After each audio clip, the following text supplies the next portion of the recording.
Vamos lá, pessoal. Reação entre gases, tá? Continuando o estudo dos gases. Ó, como o volume de um gás ideal é constante na CNTP, tá certo? O volume de um mol de um gás, lembra? Na CNTP, 22,4 litros. A última coisa que a gente viu na aula passada, né?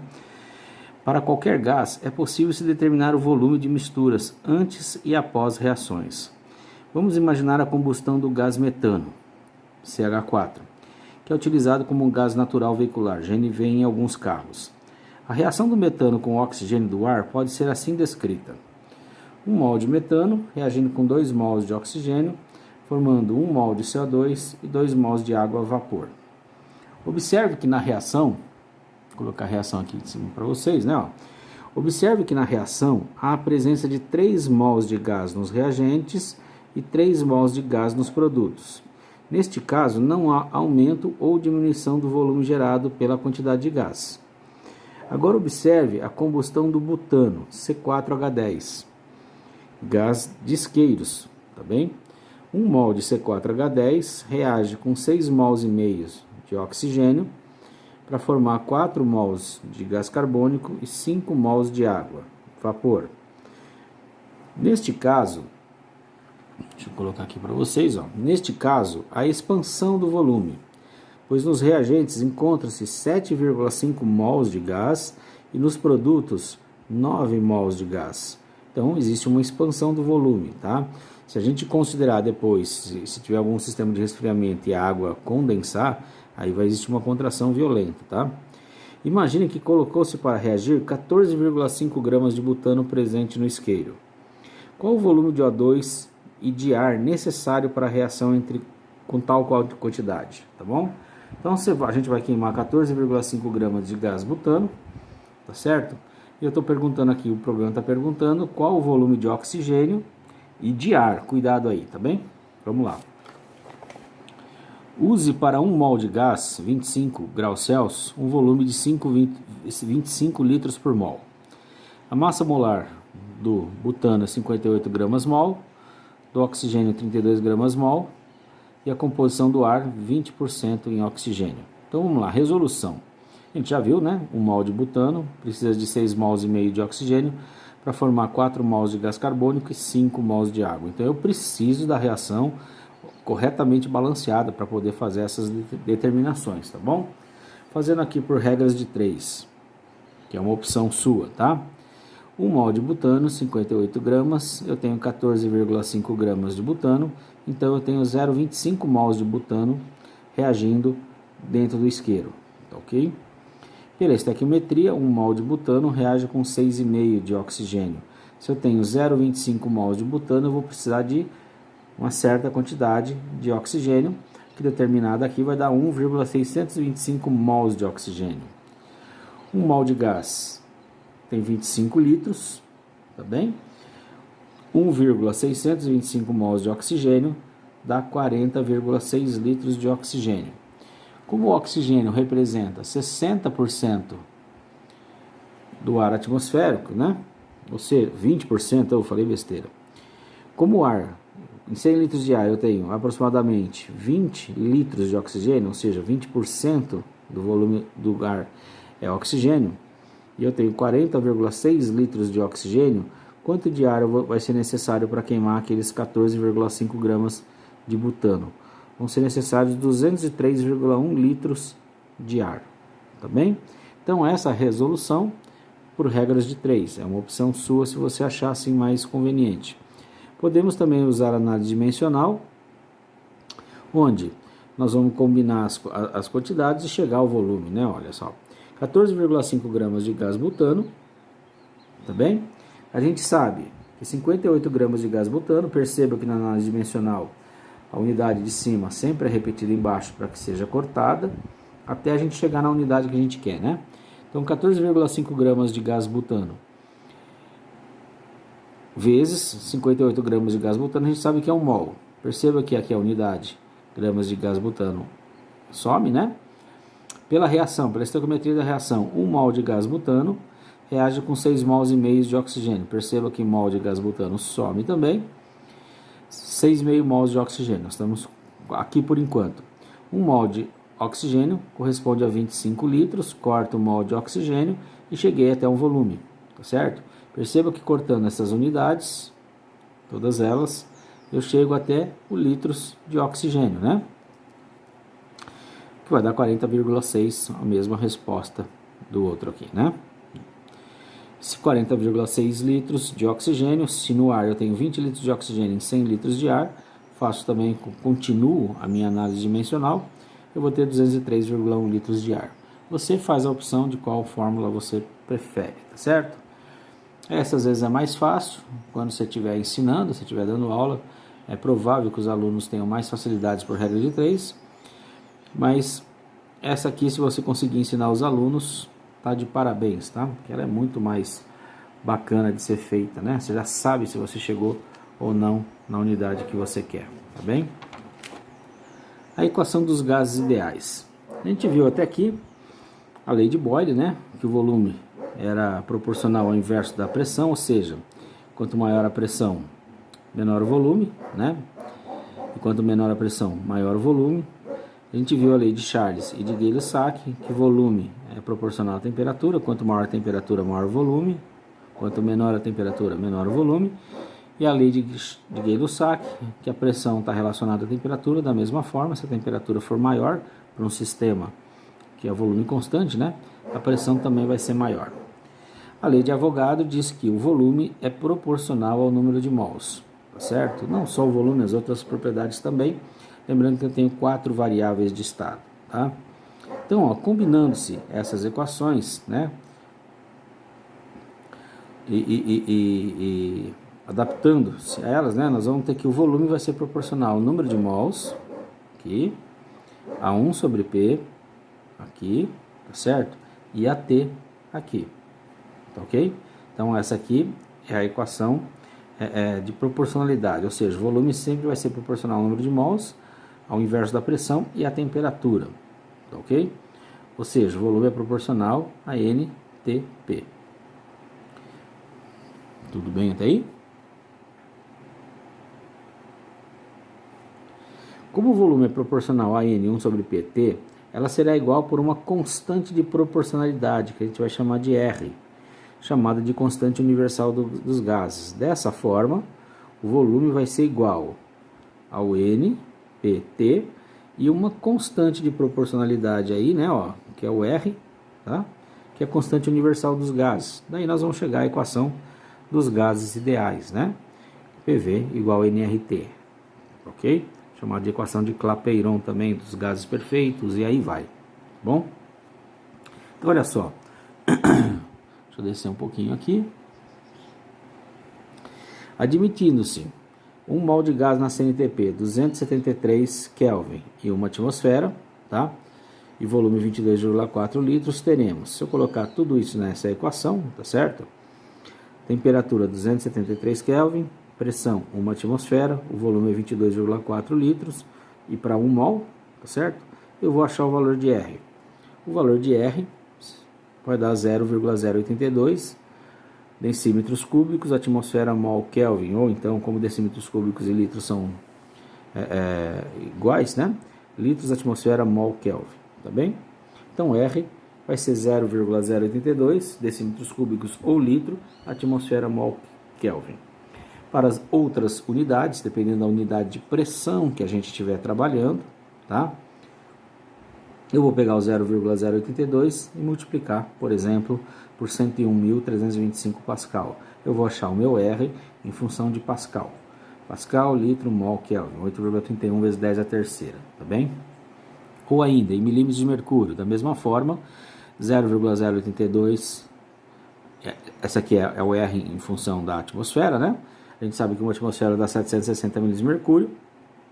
Você vai achar 62,3 litros, milímetros de mercúrio, mol por Kelvin, tá? No sistema internacional, o R é dado como 8,31 Newton metro mol Kelvin. Ou assim, Newton vezes metro mol Kelvin, tá bom? A partir da equação dos gases ideais, pode-se, por exemplo, determinar a massa molar de um gás, uma vez que o número de mol é a massa da substância dividido pela massa molar. Então, nós vamos ter uma equação um pouquinho aqui adaptada, tá ok? que é essa aqui, ó, que PV igual a massa da substância em grama, massa molar em gramas por mol, RT. Pode-se também determinar a densidade de um gás. PV igual a emão RT, tá? Massa molar. O que eu faço? Passo o volume para cá, vou ter massa sobre volume, que é densidade, tá certo? Isolo os demais, eu vou ter a pressão vezes a massa molar, RT.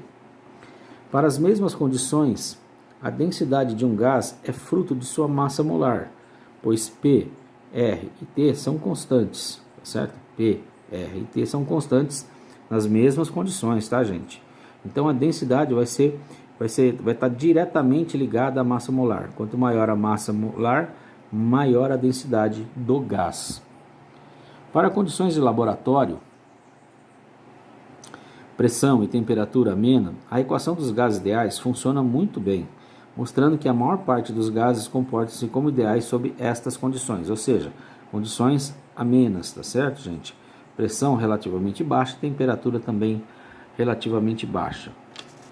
Aqui alguns exercícios só para brincar, né? Ó. Que volume ocuparão 32 gramas de nitrogênio, tá? A 10 graus Celsius e pressão de 0,88 atmosferas. Colocando a equação dos gases ideais, PV e NRT, fazendo a adaptação, porque apareceu massa de nitrogênio, número de mols é massa sobre massa molar, tá ok?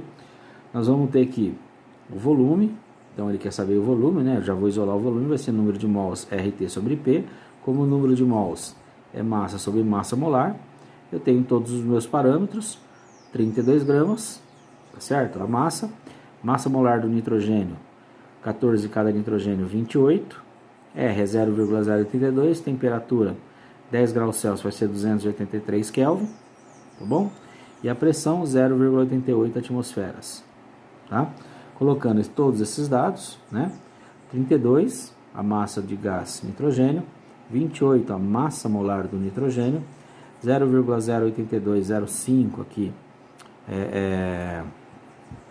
a constante universal dos gases, 283 a temperatura em Kelvin, 0,88 a pressão. Eu vou encontrar um valor de aproximadamente 30,2, tá? Ou seja, 30,156 o que? Litros, tá? Então, essa quantidade de nitrogênio a 10 graus Celsius e nessa pressão promove um volume de quase 30,2 litros de gás, tá bom? O próximo exercício são exercícios ilustrativos, tá bem? Qual a massa de oxigênio ocuparão o mesmo volume e nas mesmas condições, tá bom? Então nós vamos ter, já achamos que o volume vale 30,15 litros, né? Ele quer saber a massa de oxigênio, então tá aqui a equação, tá bom, gente? PV, emão, RT, eu quero saber a massa, eu vou isolar essa massa, então a massa molar vai passar para cá e o RT também. Então a massa do gás oxigênio vai ser pressão vezes volume vezes a massa molar dividido por RT. Substituindo tudo, a pressão era 0,88 atmosfera, o volume era 30,156 litros, a massa molar do oxigênio, cuidado aqui, é 32, tá? O R é 0,082 e a temperatura 283 Kelvin, tá bom? Resolvendo tudo isso, nós vamos encontrar uma massa de 36,58 gramas de oxigênio, beleza? Difusão gasosa. O que é a difusão? Difusão é a capacidade de um gás misturar-se espontaneamente e se espalhar através de outro gás. É um processo natural, certo? Se eu tiver aqui um cilindro com oxigênio e outro com nitrogênio fechado, aqui os dois sistemas, assim que eu abro, o que acontece? O oxigênio passa para cá, nitrogênio passa para cá, até chegar um sistema em equilíbrio, tá bom? Onde a pressão no sistema inteiro vai ser igual, tá bom? O que está acontecendo? O oxigênio está se difundindo pelo nitrogênio e vice-versa, os gases estão se misturando, tá bem? A efusão. Processo pelo qual um gás sob pressão escapa de um compartimento de um vaso para outro, por meio de um orifício muito pequeno. Esse processo é um processo endotérmico, tá, gente? A gente vai ver isso mais para frente, mas ele rouba calor, né? Quando você pega, por exemplo, aqueles frascos de desodorante de metal que tem gás pressurizado lá dentro, quando você aperta a válvula, escapa o gás, você percebe que ele resfria, tá? Então, ó, isso é efusão, tá? A saída do gás de um lugar de alta pressão por um de lugar de mais baixa pressão, tá certo? Esse movimento é a efusão. Aqui é a efusão de um gás. Muito bem. Graham demonstrou que a velocidade de efusão de diferentes gases é inversamente proporcional à massa do gás. Quanto mais leve o gás, maior sua velocidade, e quanto maior a massa, mais lenta é sua efusão, ou seja, menor a sua velocidade. Então a velocidade de efusão vai ser proporcional à raiz quadrada de 1 sobre D, tá? Que é a densidade do gás, né? Lembra, isso tem a ver com a massa molar, tá, gente? A densidade é tanto maior quanto maior a massa molar de um gás, se todos estiverem nas mesmas condições. Essa aqui é a chamada lei de Graham, tá bom? Quando as velocidades são comparadas nas mesmas temperatura e pressão, a melhor concordância entre as velocidades de efusão é densidade e é obtida pela lei de Graham, tá? Então o que a gente vai ver aqui? A velocidade de efusão vezes a raiz quadrada da densidade é igual a uma constante. Como densidade é pressão vezes massa molar dividido por RT, eu vou colocar que a velocidade de efusão vai ser a pressão vezes a massa molar RT. Para dois gases diferentes A e B, nós vamos ter a seguinte situação, tá bem? A velocidade de efusão do gás A, tudo isso aqui é a densidade de A, tá? É a raiz quadrada da pressão vezes a massa molar de A sobre RT, tá bom?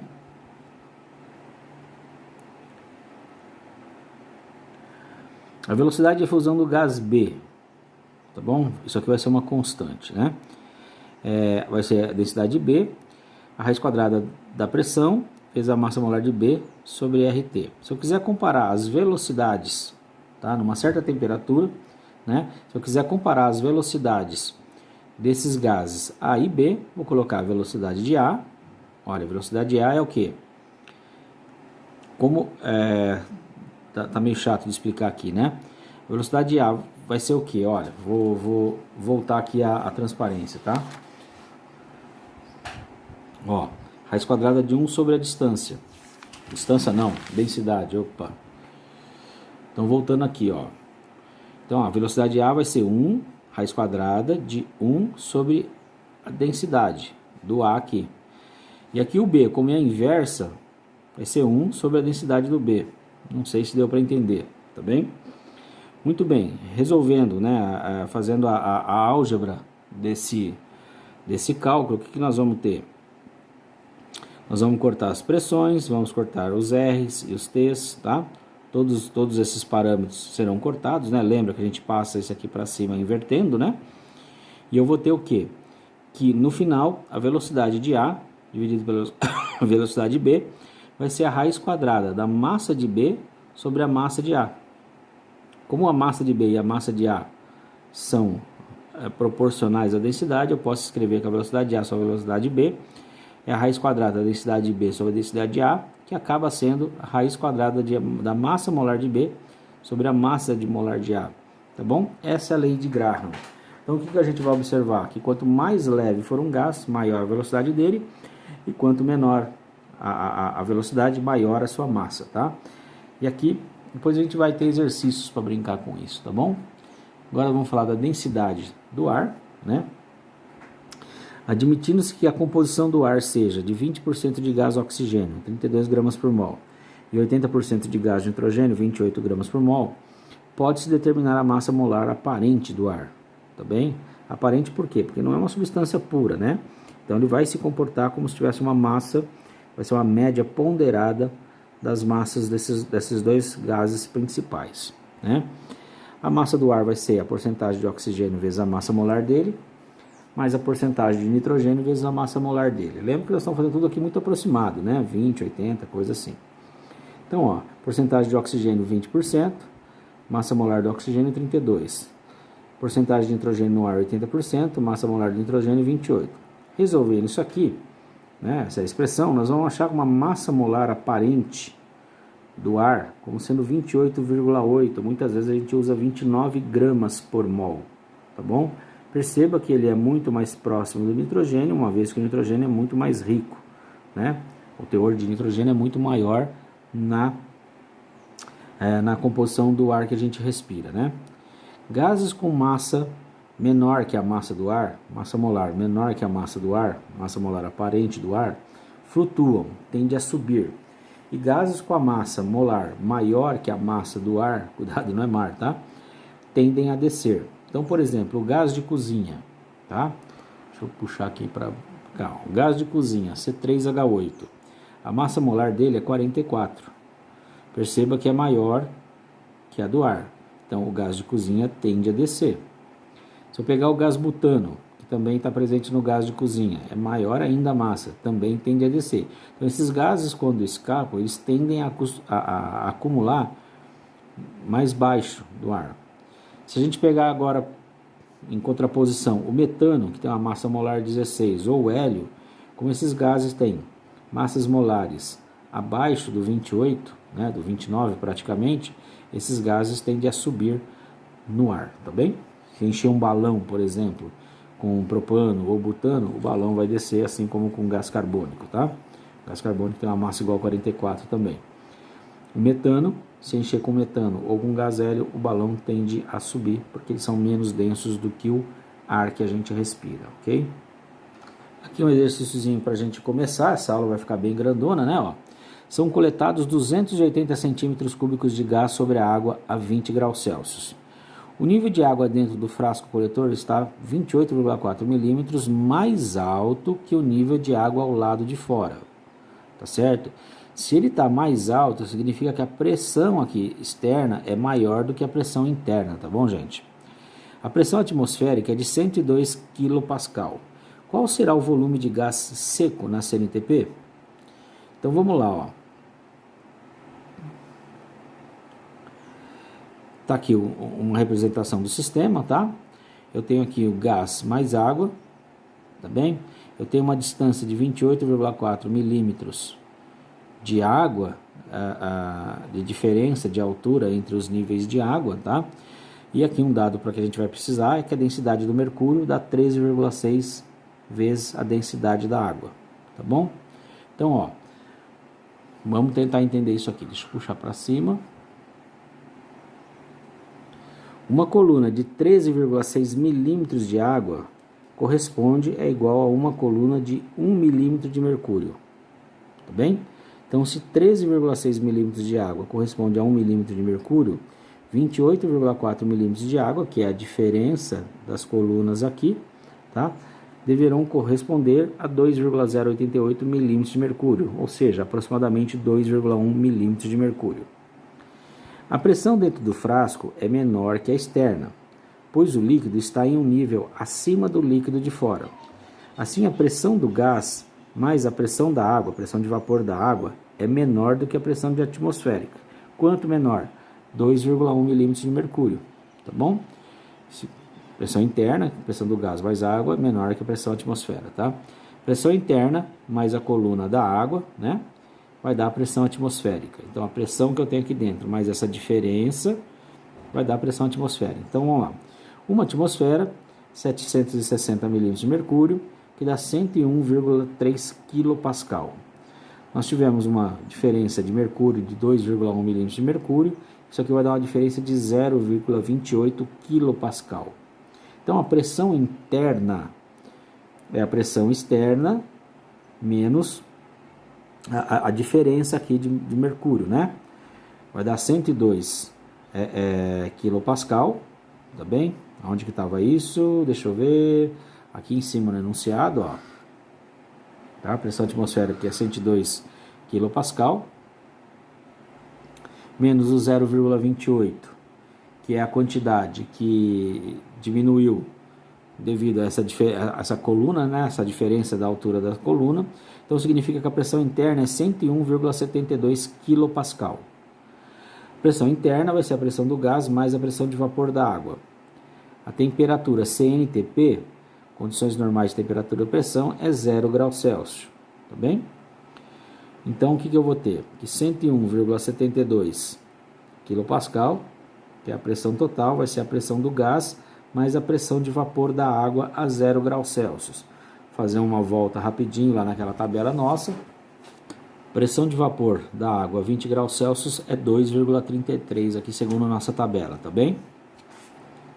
Então, gente, a pressão interna aqui é 101,72 kPa, que a gente calculou aqui, é a pressão do gás mais 2,33, que é a pressão de vapor da água a 20 graus Celsius, que o experimento foi feito, tá bom? Muito bem, a pressão do gás vai ser 99,39 kPa. Mas eu estou perguntando qual será o volume do gás seco na CNTP. Bom, então nós vamos pegar essas condições iniciais do experimento e vamos transformar agora para a CNTP. Percebe que é um problema bastante pesado, né? Então, mudando os gases, a quantidade de gás é fixa, a temperatura não é fixa, era 20 graus, depois vai para 0. Então, o que nós vamos ter? Nós vamos ter a equação geral dos gases, onde a gente vai correlacionar pressão, volume e temperatura. Então, a pressão inicial, 99,39. Volume inicial. Onde que está o volume? O volume deve estar lá no exercício, 280 mililitros, tá certo? Ó, são coletados 280 centímetros cúbicos de gás, enunciado. E a temperatura 20 graus Celsius, 293 Kelvin, tá certo? A pressão final deu 101,3 kPa, tá ok? Por quê? Porque é CNTP, uma atmosfera, 101,3 kPa, tá bom? O volume de oxigênio seco e a temperatura é 0 graus Celsius, 273. Vou resolver essa equação, eu vou encontrar um valor de aproximadamente 256 mililitros do gás seco, tá? Lembra que foram coletados 280 centímetros cúbicos de gás a 20 graus Celsius. Se eu abaixar a temperatura para 0 graus Celsius e recolher o gás seco, eu vou ter um volume de 256 ml desse gás. Pesadão o exercício, hein?